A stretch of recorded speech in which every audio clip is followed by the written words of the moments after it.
উনি আমাকে direct open thread দিছে, তুই যদি ভিডিও ডিলিট না করস তাহলে আমি তোর ডিলিট করাই দিব। আমি বললাম আমাকে ভিডিও ডিলিট দিতে বলেছিল, হ্যাঁ। এখন এখানে তো আমরা ভিডিও বললেই তো ডিলিট করা হয় না।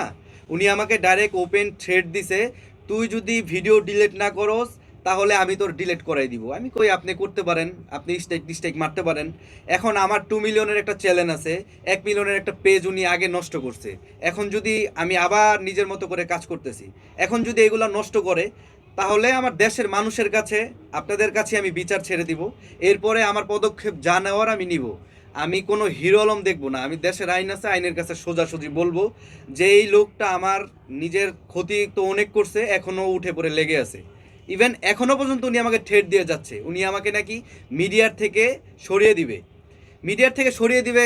এখন ওনার তো লাভ আছে, উনি কিছু করতে পারে না, আমি ডান্স করি, উনি একটা ডান্স দিতে পারে না। ওনার ভিউ ব্যবসা, উনি খালি কিছু হইলেই ম্যাক্স ছবি রিয়ামণি, ম্যাক্স ছবি রিয়ামণি।